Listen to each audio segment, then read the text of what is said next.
नमस्कार, कहानी कमल में आपका स्वागत है। आइए आज सुनते हैं रविंद्रनाथ टैगोर जी की लिखी कहानी। कहानी शुरू करने से पहले एक आग्रह है। किसी भी कहानी की आत्मा या वास्तविक सार कह लीजिए, कहानी के अंतिम भाग में ही होता है। इसलिए पूरा आनंद लेने के लिए कहानी को पूरा अवश्य सुने और आनंद लें।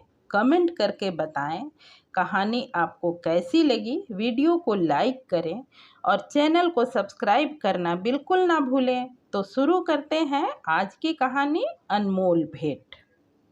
रामचरण 12 वर्ष की आयु से अपने मालिक का बच्चा खिलाने पर नौकर हुआ था। उसके पश्चात काफी समय बीत गया। नन्हा बच्चा रामचरण के गोदी से निकलकर स्कूल में प्रविष्ट हुआ। स्कूल से कॉलेज में पहुंचा, फिर एक सरकारी संस्थान पर लग गया। किंतु रायचरण अब भी बच्चा खिलाता है। यह बच्चा उसकी गोद के पाले हुए अनुकूल बाबू का पुत्र है। बच्चा घुटनों के बल चलकर बाहर निकल जाता। जब रायचरण दौड़कर उसको पकड़ता तो वह रोता और अपने नन्हे नन्हे हाथों से रायचरण को मारता। रायचरण हंसकर कहता, हमारा भैया भी बड़ा होकर जज साहब बनेगा। जब वह रायचरण को चन्ना कहकर पुकारता तो उसका हृदय बहुत हर्षित होता। वह दोनों हाथ पृथ्वी पर टेक कर घोड़ा बनता और बच्चा उसकी पीठ पर सवार हो जाता। इन्हीं दिनों अनुकूल बाबू की बदली पद्मा नदी के किनारे एक जिले में हो गई। नए स्थान की ओर जाते हुए कलकत्ते से उन्होंने अपने बच्चे के लिए मूल्यवान आभूषण और कपड़ों के अतिरिक्त एक छोटी सी सुंदर गाड़ी भी मोल ली। वर्षा ऋतु थी। कई दिनों से मूसलाधार वर्षा हो रही थी। ईश्वर ईश्वर करते हुए बादल फटे। संध्या का समय था। बच्चे ने बाहर जाने के लिए आग्रह किया। रायचरण उसे गाड़ी में बैठाकर बाहर ले गया। खेतों में पानी खूब भरा हुआ था। बच्चे ने फूलों का गुच्छा देखकर जिद की। रायचरण ने उसे बहलाना चाहा, किंतु वह न माना। विवश होकर रायचरण को बच्चे का मन रखने के लिए घुटनों घुटनों पानी में फूल तोड़ना पड़ा। कई स्थानों पर उसके पांव कीचड़ में बुरी तरह धंस गए। बच्चा तनिक देर मौन गाड़ी में बैठा रहा। फिर उसका ध्यान लहराती हुई नदी की ओर गया। वह चुपके से गाड़ी से उतरा। पास ही एक लकड़ी पड़ी थी, उठा ली और भयानक नदी के तट पर पहुंचकर उसकी लहरों से खेलने लगा। नदी के शोर से ऐसा मालूम होता था कि नदी की चंचल और मुहजोर जल परियां सुंदर बच्चे को अपने साथ खेलने के लिए बुला रही है। रायचरण फूल लेकर वापस आया तो देखा गाड़ी खाली है। उसने इधर उधर देखा। पैरों के नीचे से धरती निकल गई। पागलों की भांति चहु ओर देखने लगा। वह बार बार बच्चे का नाम लेकर पुकारता था, लेकिन उत्तर में चन्ना की मधुर ध्वनि न आती थी। चारों ओर अंधेरा छा गया। बच्चे की माता को चिंता होने लगी। उसने चारों ओर आदमी दौड़ाए। कुछ व्यक्ति लालटेन लिए हुए नदी किनारे खोज करने पहुंचे।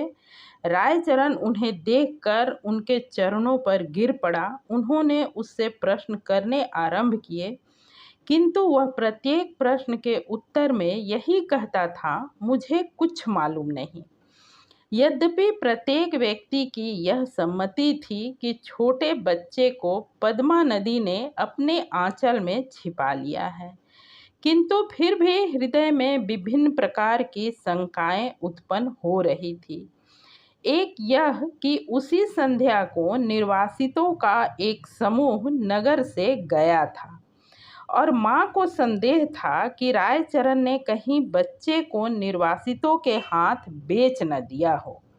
वह रायचरण को अलग ले गई और उससे विनती करते हुए कहने लगी, रायचरण, तुम मुझसे जितना रुपया चाहो ले लो, किंतु परमात्मा के लिए मेरी दशा पर तरस खाओ।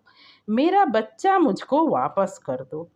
परंतु रायचरण कुछ उत्तर न दे सका, केवल माथे पर हाथ मारकर मौन हो गया। स्वामिनी ने क्रोध और आवेश की दशा में उसको घर से बाहर निकाल दिया। अनुकूल बाबू ने पत्नी को बहुत समझाया, किंतु माता का हृदय से शंका दूर न हुई। वह बार बार यही कहती रही, मेरा बच्चा सोने के आभूषण पहने हुए था, अवश्य इसी ने। रायचरण अपने गांव वापस चला गया। उसे कोई संतान न थी और ना ही संतान होने की कोई संभावना ही थी। किंतु साल की समाप्ति पर उसके घर पुत्र ने जन्म लिया, परंतु पत्नी सूतिका गृह में ही मर गई। घर में एक विधवा बहन थी, उसने बच्चे का पालन पोषण का भार अपने ऊपर लिया। जब बच्चा घुटनों के बल चलने लगा, वह घर वालों की नज़र बचाकर बाहर निकल जाता।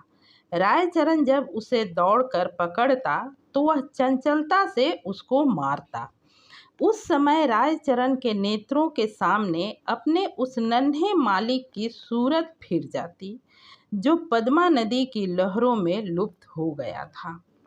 बच्चे की जबान खुली तो वह बाप को बाबा और बुआ को मामा इस ढंग से कहता था, जिस ढंग से रायचरण का नन्हा मालिक बोलता था। रायचरण उसकी आवाज़ से चौंक उठता। उसे पूर्ण विश्वास था कि उसके मालिक ने ही उसके घर जन्म लिया है। इस विचार को निर्धारित करने के लिए उसके पास 3 प्रमाण थे। एक तो यह कि वह नन्हे मालिक की मृत्यु के थोड़े ही समय पश्चात उत्पन्न हुआ है। दूसरे यह कि उसकी पत्नी वृद्ध हो गई थी और संतान उत्पत्ति की कोई आशा न थी। तीसरे यह कि बच्चे के बोलने का ढंग और उसकी संपूर्ण भाव भंगिमाएं नन्हे मालिक से मिलती जुलती थी। वह हर समय बच्चे की देखभाल में संलग्न रहता। उसे भय था कि उसका नन्हा मालिक फिर कहीं गायब न हो जाए। वह बच्चे के लिए एक गाड़ी लाया और अपनी पत्नी के आभूषण बेचकर बच्चे के लिए आभूषण बनवा दिए।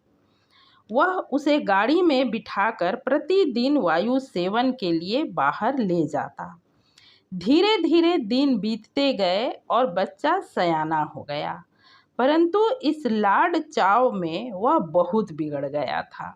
किसी से सीधे मुंह बात न करता। गांव के लड़के उसे लाट साहब कहकर छेड़ते। जब लड़का शिक्षा योग्य हुआ तो रायचरण अपनी छोटी सी जमीन बेचकर कलकत्ता आ गया। उसने दौड़ धूप करके नौकरी खोजी और बेटे फलन को स्कूल में दाखिल करवा दिया। उसको पूर्ण विश्वास था कि बड़ा होकर फलन अवश्य ही जज बनेगा। होते होते अब फलन की आयु 12 वर्ष हो गई। अब वह खूब पढ़ लिख सकता था। उसका स्वास्थ्य अच्छा और सूरत शकल भी अच्छी थी। उसको बनाव श्रृंगार की भी बड़ी चिंता रहती। जब देखो दर्पण हाथ में लिए बाल बना रहा है। वह अपव्ययी भी बहुत था। पिता की सारी आय व्यर्थ की विलास सामग्री में व्यय कर देता। रायचरण उससे प्रेम तो पिता की भांति करता था, किंतु प्रायः उसका वर्ताव उस लड़के से ऐसा ही था जैसे मालिक के साथ नौकर का होता है। उसका फलन भी उसे पिता न समझता था। दूसरी बात यह थी कि रायचरण स्वयं को फलन का पिता प्रकट भी न करता था। छात्रावास के विद्यार्थी रायचरण के गंवारपन का उपहास करते और फलन भी उन्हीं के साथ सम्मिलित हो जाता। रायचरण ने जमीन बेचकर जो कुछ रुपया प्राप्त किया था वह अब लगभग सारा समाप्त हो चुका था। उसका साधारण वेतन फलन के खर्चों के लिए कम था। वह प्रायः अपने पिता से जेब खर्च और विलास की सामग्री तथा अच्छे अच्छे वस्त्रों के लिए झगड़ता रहता। आखिर एक युक्ति रायचरण के मस्तिष्क में आई। उसने नौकरी छोड़ दी और उसके पास जो कुछ शेष रुपया था फलन को सौंप कर बोला, फलन, मैं एक आवश्यक कार्य से गांव जा रहा हूँ, बहुत जल्द वापस आ जाऊंगा, तुम किसी बात से घबराना नहीं। रायचरण सीधा उस स्थान पर पहुंचा जहां अनुकूल बाबू जज के ओहदे पर लगे हुए थे। उनके और कोई संतान न थी, इसी कारण उनकी पत्नी हर समय चिंतित रहती थी। अनुकूल बाबू कचहरी से वापस आकर कुर्सी पर बैठे हुए थे और उनकी पत्नी संतानोत्पत्ति के लिए बाजारू दवा बेचने वाले से जड़ी बूटियां खरीद रही थी। काफी दिनों के पश्चात वह अपने वृद्ध नौकर रायचरण को देखकर आश्चर्यचकित हुई। पुरानी सेवाओं का विचार करके उसको रायचरण पर तरस आ गया और उससे पूछा, क्या तुम फिर नौकरी करना चाहते हो? रायचरण ने मुस्कुराकर उत्तर दिया, मैं अपनी मालकिन के चरण छूना चाहता हूँ। अनुकूल बाबू रायचरण की आवाज़ सुनकर कमरे से निकल आए। रायचरण की शक्ल देखकर उनके कलेजे का जख्म ताज़ा हो गया और उन्होंने मुख फेर लिया। रायचरण ने अनुकूल बाबू को संबोधित करके कहा, सरकार, आपके बच्चे को पद्मा नदी ने नहीं बल्कि मैंने चुराया था। अनुकूल बाबू ने आश्चर्य से कहा, तुम यह क्या कह रहे हो? क्या मेरा बच्चा वास्तव में जिंदा है? उनकी पत्नी ने उछल कर कहा, भगवान के लिए बताओ, मेरा बच्चा कहाँ है? रायचरण ने कहा, आप संतोष रखें, आपका बच्चा इस समय भी मेरे पास ही है। अनुकूल बाबू की पत्नी ने रायचरण से अत्यधिक विनती करते हुए कहा, मुझे बताओ रायचरण ने कहा, मैं उसे परसों लेकर आऊँगा। रविवार का दिन था। जज साहब अपने मकान में बेचैनी से रायचरण की प्रतीक्षा कर रहे थे। कभी वह कमरे में इधर उधर टहलने लगते और कभी थोड़े समय के लिए आराम कुर्सी पर बैठ जाते।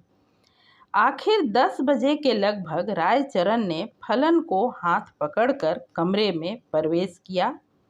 अनुकूल बाबू की घरवाली फलन को देखते ही दीवानों की भांति उसकी ओर लपकी और उसे बड़े जोर से गले लगा लिया।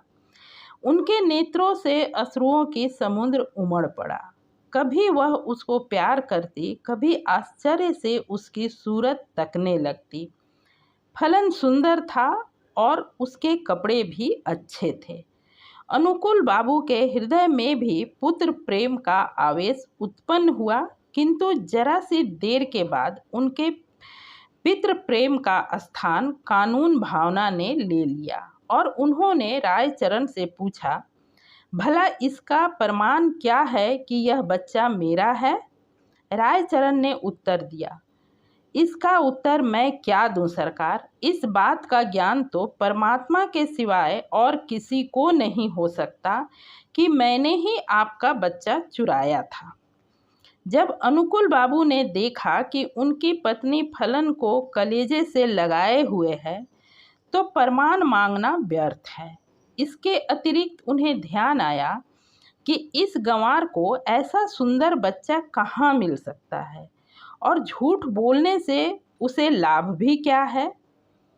सहसा उन्हें अपने वृद्ध नौकर की बेध्यानी याद आ गई और कानूनी मुद्रा में बोले, रायचरण, अब तुम यहाँ नहीं रह सकते। रायचरण ने ठंडी उसास भर कर कहा, सरकार, अब मैं कहाँ जाऊँ, बूढ़ा हो गया हूँ, अब मुझे कोई नौकरी भी न देगा। भगवान के लिए अपने द्वार पर पड़े रहने दीजिए। अनुकूल बाबू की पत्नी बोली, रहने दो, हमारा क्या नुकसान है, हमारा बच्चा भी इसे देखकर प्रसन्न रहेगा। किंतु अनुकूल बाबू की कानूनी नस फड़की। उन्होंने तुरंत उत्तर दिया, नहीं, इसका अपराध बिल्कुल क्षमा के योग्य नहीं है, इसे यहाँ नहीं रहना है। रायचरण ने अनुकूल बाबू के पांव पकड़ते हुए कहा, सरकार, मुझे न निकालिए, मैंने आपका बच्चा नहीं चुराया था, बल्कि परमात्मा ने चुराया था। अनुकूल बाबू को गंवार की इस बात पर और भी अधिक क्रोध आ गया। बोले, नहीं, अब मैं तुम पर विश्वास नहीं कर सकता, तुमने मेरे साथ कृतज्ञता की है। रायचरण ने फिर कहा, सरकार, मेरा कुछ अपराध नहीं है। अनुकूल बाबू त्योरियां पर बल डालकर कहने लगे, तो फिर किसका अपराध है? रायचरण ने उत्तर दिया, मेरे भाग्य का। परंतु शिक्षित व्यक्ति भाग्य का अस्तित्व स्वीकार नहीं कर सकता। फलन को जब मालूम हुआ कि वह वास्तव में एक धनी व्यक्ति का पुत्र है, तो उसे भी रायचरण की इस चेष्टा पर क्रोध आया कि उसने इतने दिनों तक क्यों उसे कष्ट में रखा। फिर रायचरण को देखकर उसे दया भी आ गई और उसने अनुकूल बाबू से कहा, पिताजी, इसको क्षमा कर दीजिए। यदि आप इसको अपने साथ नहीं रखना चाहते तो इसकी थोड़ी सी पेंशन ही कर दीजिए। इतना सुनने के बाद रायचरण अपने बेटे को अंतिम बार देखकर अनुकूल बाबू की कोठी से निकलकर चुपचाप कहीं चला गया। महीना समाप्त होने पर अनुकूल बाबू ने रायचरण के गांव कुछ रुपया भेजे, किंतु मनीऑर्डर वापस आ गया, क्योंकि गांव में अब इस नाम का कोई भी व्यक्ति न था। समाप्त। कहानी पसंद आई हो तो चैनल को ज़रूर सब्सक्राइब करें। पूरी कहानी सुनने के लिए दिल से धन्यवाद।